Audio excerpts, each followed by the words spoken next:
மற்றும் திரு ஹிதாயத்துல்லா அவர்கள் இணையறார். ஒரு அடையாள சிக்கல் அவருக்கு இருக்கு. இன்னைக்கு என்னன்னு சொல்லன்னு தெரியல. இன்னைக்கு நீங்க ஒரிஜினல் காங்கிரஸா திமுக காங்கிரஸா சார்? தாவேக்காரர் வந்து கேட்பார், நான் கேட்கல. திரு ஹிதாயத்துல்லா அவர்களையும் நிகழ்ச்சி சொல்லுங்க. நான் கேட்கும் போது நம்ம யார் கேட்டாங்களோ அவங்களை கேட்க சொல்லுங்க. நம்ம பதில் அந்த ஆள் வந்துட்டு இருக்கிறாரு, கேட்போம். நம்ம அது தனியா விவாதிப்போம், சுட சுட விவாதிப்போம். விட்டுறாதீங்க. நாங்க இப்போதைக்கு திமுக காங்கிரஸ் தான், கவலையப்பட வேணாம். நாங்க திமுக தான் எங்களுக்கு தலைமை, எங்க கூட்டணிக்கு தலைமை திமுக தான். அதனால எங்களுக்கு தலைவர் இப்போதைக்கு கூட்டணிக்கு தலைவர் முதல்வர் ஸ்டாலின் அவர்கள் தான். அதனால எங்களுக்கு நீங்க எதை பத்தி நாங்க அதை பத்தி கவலைப்பட மாட்டோம். எங்களை பொறுத்தவரை காங்கிரஸ்க்கு இன்னைக்கு கூட்டணிக்கு தலைவர் திராவிட முன்னேற்ற கழக தலைவர் முதல்வர் ஸ்டாலின் அவர்கள் தான். அதனால எங்க கூட்டணிக்கு தலைவர் முதல்வர் ஸ்டாலின் தான். அவரும் வெல்லக்கூடிய ஒரு முதல்வர் அவர் தான். திரு ஹிதாயத்துல்லா வந்து ஒரிஜினல் காங்கிரஸா திமுக காங்கிரஸா? நீங்க தான் சர்டிபிகேட் கொடுக்கணும், உங்களுக்காக தான் வெயிட்டிங். ஹிதாயத்துல்லா சார் பேசவே விடலண்ணா.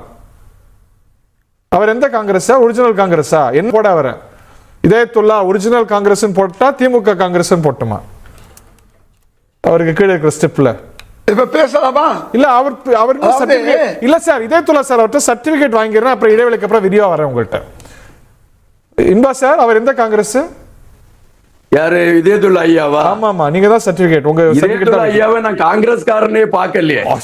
அப்படின்னா காமராஜர் அவமானப்படுத்தியவர்கள். மை காட், அவர் காமராஜர் காலத்துல இருந்து இருக்காரு, இருக்க மாட்டாரு. ஒரு புது பஞ்சாயத்து காங்கிரஸ்காரர்ல திமுக காரர். அவர் வெகுண்டடா பாருங்க இடைவெளிக்கு அப்புறம். என்ன ஹிதாயத்துல்லா சார் இப்படி ஒரு சர்டிபிகேட் வாங்கியிருக்கீங்க தாவேக்காட்டேந்து? தாவேக்கா மட்டுமல்ல, நம் தமிழரும் சொன்னாங்க. ரெண்டு பேருக்கும் பதில் சொல்றேன், கொஞ்சம் அமைதியா கேட்க சொல்லுங்க.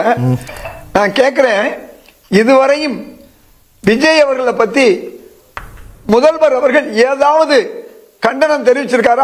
அதிமுக விமர்சனம் செஞ்ச மாதிரி, பாஜக விமர்சனம் செஞ்ச மாதிரி, இன்ன பிற கட்சிகள் விமர்சனம் செஞ்ச மாதிரி தமிழக முதல்வரோ அல்லது காங்கிரஸ் தலைவரோ விமர்சனம் பண்ணல. ஏன்னா எங்களுக்கு அந்த வேலை கிடையாது. அந்த விஜய் விமர்சனம் பண்றதுக்கு பாஜகவும் அதிமுகவுமே போதும். நான் கேட்கிறேன், யார் எதிராக இருந்தது? பாஜக ஜனநாயகன் படத்துல எதிராக இருந்துச்சு. பாஜக இந்த கரூர் சம்பவத்துல 2 முறை 3 முறை டெல்லிக்கு கூப்பிடுச்சு. யார் மேல இவருக்கு கோபம் வந்திருக்கணும்? இன்னைக்கு வரையும் பாஜக மேல கோபம் இல்ல. இப்ப அவரை பாஜக தாவேக்கான்னு சொல்ல முடியுமா? அல்லது பாஜக மேல ஒரு தனி பாசம் வச்சிருக்காரு பாருங்க. காங்கிரஸ் தான் பக்கம் தான் இருக்குங்கிறார். நீங்க கூட்டணி வெக்காட்டிய கூட அவரை பத்தி இப்ப பேச, அதாவது விஜய்கிட்ட நான் நேரடியா பதில் சொல்ல. இங்க நீங்க சொன்னீங்களா நண்பர் தாவேக்காவில இருந்து வந்து பேசுறாருல, அவருக்கு தான் இந்த பதில். ஒரிஜினல் காங்கிரஸா இல்லையா என்பது மக்களுக்கு தெரியும். நான் யாருன்னு தெரியும். எத்தனை முறை இந்த கட்சியிலே இருக்கேன். தொடர்ந்து எனக்கு பதவி கொடுக்கலைன்னா கூட இந்த கட்சியில் இருக்கேன். பெருந்தலைவர் காமராஜருக்காண்டி இருக்கேன்னு உலகத்துக்கே தெரியும். அது ஒரு முறை இருக்கட்டும். நாம் தமிழர் கட்சி அடிக்கடி ஒரு இல்ல சார், எனக்கு ஒரு துணை கேள்வி இருக்கு. இப்போ வந்து ஒரிஜினல் காங்கிரஸ் என் பக்கம் இருக்கு அப்படின்னு சொல்வதன் மூலமா காங்கிரஸ் வாக்காளர்களை தன் பக்கம் இழுக்க முடியும்னு நினைக்கிறாரா? ஏன்னா ராகுல் காந்தியும் கூட அதுக்கு வந்து பாருங்க, அவருக்கு துணை போடுற மாதிரி அமைதியா இருக்கிறாரு. பிரவீன் சக்கரவர்த்தி பாருங்க, நான் மேல சொல்லிட்டு தான் போய் பார்த்தேன் அப்படிங்கிறாரு. அதுக்கு வந்து அவங்களுக்கு வந்து தூபமும் போடுறாருல அவர், அவங்களுக்கு வெறுவாயில அவல் போடுறாருல உங்க தலைவர். நீங்க அதாவது ராகுல் காந்தி பேசின விஷயம் உங்களுக்கு தெரியும். அவர் இந்தியா முழுக்கும் தலைவர். ஒரு பிரச்சனை எங்க நடந்தாலும் அவங்களுக்கு பேசுவார். அதைத்தான் செஞ்சாரு. அதனால ராகுல் காந்தி நினைச்சிருந்தா கூட்டணி வச்சிருக்க முடியும். ஏன் வைக்கல? நான் அதிகாரத்துல பங்கு தர்றேன், அதிகமான சீட்டு தர்றேன் எல்லாம் சொன்னாரு. கடைபிடித்தேன் கொள்வார் இல்லைன்னு சொல்லி வள்ளலார் ராமலிங்க சுவாமிகள் சொன்னாரு. ஆனா அவரை விட இவர் சொன்னது மோசமா இருக்கு. ஆனா யாருமே போகல. அவர்கிட்டயாவது மக்கள் போனாங்க. ஊருக்கு வள்ளலாருக்கு சங்கங்கள் அமைச்சாங்க. ஆனா இவருக்கு யாருமே அமைக்கல. எந்த கூட்டணி எந்த கட்சியும் போல. தற்பொழுது மேற்கு வங்காளத்தின் முதலமைச்சராக இருக்கக்கூடிய சகோதரி அவங்க குறிப்பிட்ட ஒரு கருத்தை என்ன பதிவிட்டாங்கன்னா, தமிழ்நாட்டில் தேர்தல் ஆணையம் வந்து வேறொரு கோணத்தில் செயல்படுது, மேற்கு வங்காளத்தில் வேறொரு கோணத்தில் செயல்படுது.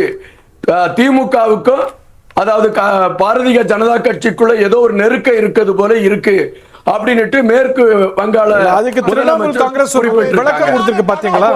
அது தவறான தகவல் சொல்லி அந்த நம்முடைய மம்தா பானர்ஜி அவருடைய பிஏவை எடுத்து சொல்லியிருக்காங்க. தவறா புரிந்து கொள்ளப்பட்டிருக்கு, தவறா விமர்சனம் செய்யப்பட்டிருக்கு. இதை வந்து ஹரி நீங்க பேசி இருக்கணும். நான் சொன்ன நீங்க கேட்கல. திரிணாமுல் காங்கிரஸ் விளக்கம் கொடுத்துச்சுன்னு சொன்ன, இன்னும் தெளிவா சொல்றேன், சாகரிகா கோஷ் விளக்கம் கொடுத்தாங்க, நாடாளுமன்ற மாநிலங்களவை உறுப்பினர். அதான் நான் சொல்றேன். நீங்க கேட்கல, நான் என்ன சொல்லுங்க, தாவேகா நண்பருக்கு சொல்லுங்க, தாவேகா நண்பருக்கு சொல்லுங்க.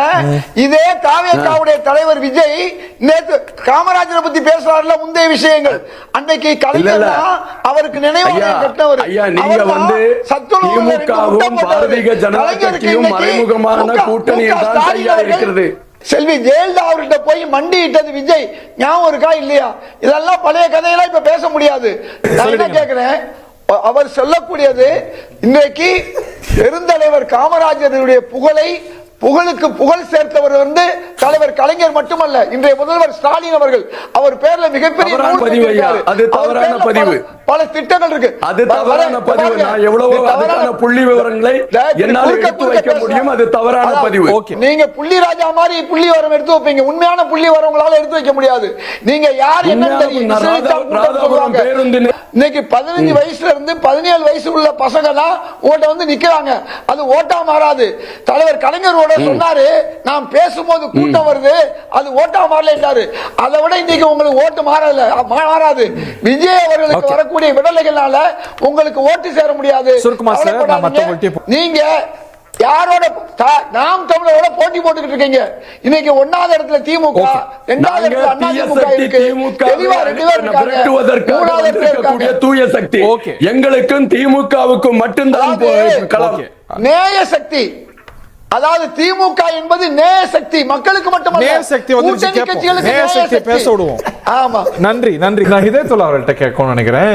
இப்போ இந்த பர்சன்டேஜ் வந்து ஹை பர்சன்டேஜ் வந்து சைன் ஆஃப் ஆன்டி இன்கம்பன்சின்னு பார்ப்பாங்க, அப்படியும் பார்க்கலாம். எஸ்ஐஆரோட எஃபெக்ட் அப்படிங்கிறதையும் நம்ம பார்க்கலாம். நான் இன்னொரு அப்டேட்டும் கேட்குறேன். இப்போ அஜித் ரசிகர்கள்லாம் அஜித் படத்துக்கு அப்டேட் கேட்டிருக்கிற மாதிரி ராகுல் காந்தி பிரச்சார அப்டேட் தினமும் உங்கள்கிட்ட கேட்பேன். ஏதாவது இருக்கா புதுசா? ஒண்ணு இல்ல, உங்களுக்கு ஊரலகம் தெரிஞ்ச விஷயம் தான். வடபுலத்துல பாஜக ஆளக்கூடிய இடங்கள்ல பூராமே என்ன நடக்குதுன்னு சொன்னா, அங்கே வாக்கு பதிவுக்கும் வாக்கு எண்ணிக்கைக்கும் உள்ள வித்தியாசம் இருக்கு. இப்ப இன்னைக்கு 89% சொன்னவங்க நாளைக்கு என்ன மாத்தி சொல்லுவாங்க, 2 நாள் கழிச்சு வேற ஒண்ணு சொல்லுவாங்க.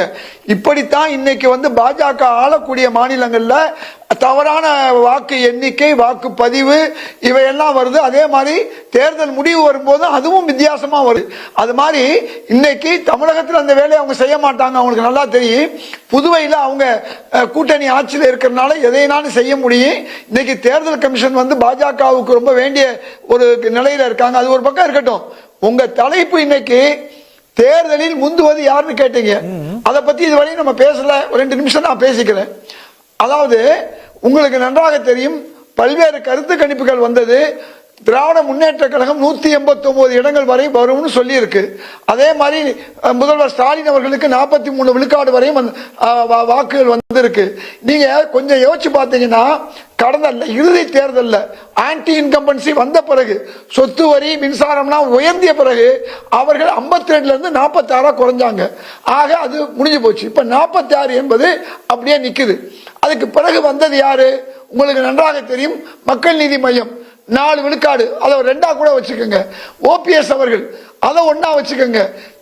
தேமுதிக இன்றைக்கு ஒரு எழுந்து இருக்கு, அது ஒரு 2 விழுக்காடு. இப்ப எல்லாம் பாத்தீங்கன்னா மீண்டும் 52 விழுக்காடு. மற்ற சிறுசு தமிழ் சாரி உள்பட பல கட்சிகள் சேர்ந்தா 50க்கு மேல வரும். ஆனா 45 வந்தாலும் ஆன்டி இன்கம்பன்சி நீங்க சொல்றீங்க. விஜய்க்கு ஒரு 4-5 விழுக்காடு இங்க இருந்து போறதாக வச்சுக்குவோம். எப்படி பார்த்தாலும் 45 விழுக்காடுக்கு குறையாது. அதே நேரத்தில் ஒரு 8 விழுக்காடுக்கு மேல அதிமுகவுக்கு போற வாய்ப்பு இருக்குது. சீமானவர்கள் ஏன் இப்ப நாள்தோறும் வந்து தாவேகாவை திட்டிக்கிட்டு இருக்காரு? ஒரே காரணம், அவருடைய வாக்களை இவர் எடுக்க போறாரு. எல்லாரும் சொல்றாங்க, உங்களுக்கு பல ஊடகங்கள் நடக்கிறது. ஆமா, சீமானுடைய வாக்குகள் வந்து குறைஞ்சபட்சம் 4 விழுக்காடு அல்லது 3 விழுக்காடு போதுங்கிறாங்க. ஆக அவருக்கு ஒரு 10-15 கிடைச்சாலும் கூட திராவிட முன்னேற்ற கழகம் 180 இருந்து 200 இடங்கள் எடுக்கக்கூடிய ஒரு சூழல் இருக்கு. ஏன்னா நிறைய முக்கியமான விஷயங்களை சொல்லிருக்கீங்க. அதை கிரன்ச் பண்ணுவோம், விவாதிப்போம். நீங்களும் எந்த நேரத்திலும் உள்ள வாங்க. ஒரே நிமிஷம். அதிமுகவை பொறுத்தவரை ஏற்கனவே இருந்த பாமக அவங்க கூட கூட்டணியில் இல்ல. ஏற்கனவே அமமுக இருந்தது. சசிகலாவுடைய வாக்களை சேர்த்து தான் அமமுக வந்துச்சு. அது தாமாக உள்ள கட்சி, அதை கணக்கப்பட வேண்டாம். அது தாமாக உள்ள கட்சி, அதை பத்தி கவலைப்பட வேண்டாம். அதனால விஷயம் என்னன்னு சொன்னா அமமுக கடந்த முறை சசிகலாவுடைய வாக்குகளை சேர்த்து வாங்கினதுதான் அவர்களுக்கு அந்த வாக்கு கிடைச்சிச்சு தென்புலத்துல. ஆனா அதே நேரத்துல இன்றைக்கு ஓபிஎஸ் சேர்ந்ததுல இருந்து மக்கள் நீதி மையம் சேர்ந்ததுல இருந்து சிறு சிறு கட்சிகள் எப்படி கணக்கு போட்டாலும் அவங்க தான் பெனிஃபிஷியரிங்கறாங்க. நாகராஜ் வாங்க. எல்லாருக்கும் தெரிஞ்ச ஒரு விஷயம், ஒரு தம்பி விஜய பத்தி பேசிக்கிட்டு இருக்கும்போது டிவிக்கேன்னு சொல்லிட்டு போனார், அவ்வளவுதான். அவரை எவ்வளவு அடி வாங்கினாரு. நாங்க டிவிக்கேலாம் சொன்னவரெல்லாம் நம்ம கண்ணால பார்த்த விஷயம் நமக்கு தெரியும். அதை விட மிக முக்கியமான ஒரு தகவல் சொல்றேன். இன்னைக்கு எங்க தேர்தல் அறிக்கை வெளியிட்டோம், அந்த குழுவில் நானும் இருக்கேன். அதன் பிறகு கர்நாடகத்துடைய துணை முதல்வர் உங்களுக்கு வந்து இன்னைக்கு உட்கார்ந்து 4-5 கூட்டங்கள், திருமதி பிரியங்கா காந்தி வர்றாங்க, திரு ராகுல் காந்தி வர்றாங்க. ஏன் வரலன்னு சொன்னா கேரளாவில் உள்ள கூட்டணி வேறு, தமிழ்நாடு கூட்டணி வேறு. இது சாதாரண விஷயம், ரொம்ப பேருக்கு புரியாத விஷயம். அதன் காரணமாகத்தான் திரு ராகுல் காந்தி வரல, இப்ப வர்றாரு. அதை விட மிக முக்கியமான ஒரு விஷயம், திரு திருமாவளவன் எவ்வளவு ஒரு உயர்ந்த மனசுக்கு சொந்தக்காரர். திரு இளையபெருமாள் அவர்கள் தலித் தலைவர் மட்டுமல்ல, பொதுமக்களுக்காக போராடியவர். அதாவது இளையபெருமாள் அறிக்கையெல்லாம் நீங்க மீண்டும் மீண்டும் ஒன்னு காட்டீங்க, ஒரிஜினல் காங்கிரஸ் ஆண்டு. அதுக்கு இப்ப பதில் சொல்றேன். ஒரிஜினல் காங்கிரஸ் பல பேருக்கு சீட்டு கொடுக்கல, சிலருக்கு புதுசா வந்தவங்களுக்கு கொடுத்திருக்காங்க, நான் இல்லைன்னு சொல்ல. ஆனா அதையெல்லாம் தாண்டி திரு திருமாவளவன் அவர்கள் இந்த அளவுக்கு ஒரு பெரிய ஒரு சேவையை செஞ்சிருக்காரு, அவரை நான் பாராட்டுறேன். அது மட்டும் சேவைனா முதல்ல சேவைனா முதல்ல தன்னை கேண்டிடேட்டா சொல்லிட்டு அப்புறம் தோல்வி பயம் காரணமாக வேற ஆளை மாத்துறது வேற விஷயம். மாதிரி யாராவது அவர் கட்சியில 100 பேர் நிக்கிறதுக்கு ரெடியா இருக்காங்க. அதுவும் காட்டுமன்னார் கோயில் அந்த தொகுதி என்பது எப்படின்னு சொன்னா எளிதா வெற்றி பெறக்கூடிய தொகுதி. லெப்பகுடி காடு போன்று, லால்பேட்டை போன்று முஸ்லிம்கள் அதிகமா இருக்கக்கூடிய ஒரு தொகுதி, எளிதாக வெல்லக்கூடிய ஒரு தொகுதியை காங்கிரசுக்கு கொடுத்திருக்காருன்னா அந்த உயர்ந்த உள்ளத்தை பாராட்ட வேணும். ஒரு மரியாதைக்குரிய திருமாவளவன் இந்த நேரத்தில் கேட்டுக்கிறேன். அவர் அவ்வளவு சிறந்தவர்னா அவரு உங்க கட்சியிலுமே சீட்டு கேட்டிருந்தாரு, காங்கிரஸ் ஏன் கொடுக்கல? கைசினத்துல நின்று இருந்தா இன்னும் காங்கிரஸ் பெருமையா இருந்திருக்குமே. ஏங்க பேரு சீட்டு கேட்டிருக்காங்க. நீங்க சொல்றது உண்மைதான், நீங்க சொன்னது நல்லதுதான், அதை கொடுத்திருக்கணும். ஆனா காங்கிரஸை பொறுத்தவரை காட்டுமன்னார் கோயில் வந்து காங்கிரசுக்கு ஒதுக்கப்படல. இது உலகம் தெரிஞ்ச நிச்சயமா அவர் கொடுத்திருக்காரு. நீங்க அவருக்கு ஒரு சீட்டு கொடுத்தாங்க, நீங்க உங்க கட்சி ஒரு சீட்டு கொடுக்கலாம்ல அவருக்கு. தகுதியான காங்கிரஸ்காரர் இவரே சொல்றாரு.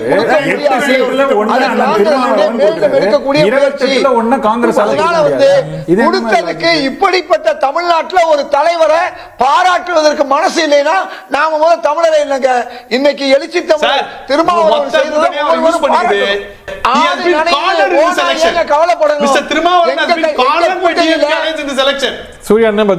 எங்க கூட்டணியில, அதாவது ஒரு காலகட்டத்தில் தலைவர் மூப்பனார் அவர்கள் என்ன செஞ்சா தெரியுமா? திரு தொல் திருமாவளவனுக்கு வந்த பொழுது அவர் மிகப்பெரிய ஒரு அரசியல்வாதியாக மாற்றினார். அன்னைக்கு பல இடங்களை அவர் வழங்கினார். அவர் ஒரு அரசியல்வாதியாக மாற்றியதற்கு மூப்பனார் ஒரு காரணம். காங்கிரஸ் அவருக்கு பல காரியங்களை அவருக்கு செஞ்சிருக்கு. எனக்கு தெரியும், ஒவ்வொரு முறையும் மூப்பனார் அவரை சந்திக்கும் போது நான் கூட இருந்திருக்கேன். அதனால திரு திருமாவளவன் அவர்கள் காங்கிரஸ் மேல உள்ள பாசத்தை நான் பாராட்டுறேன். நன்றி. ஒரே வரி ஒரு தகவலை சொல்றேன். பெங்களூர்ல நடந்த தேர்தலில் அங்கே ஏறத்தாழ 3 வேட்பாளர்களை திரு தொல் திருமாவளவன் அவர்கள் அவருடைய கட்சி நியமிச்சிருந்தாரு.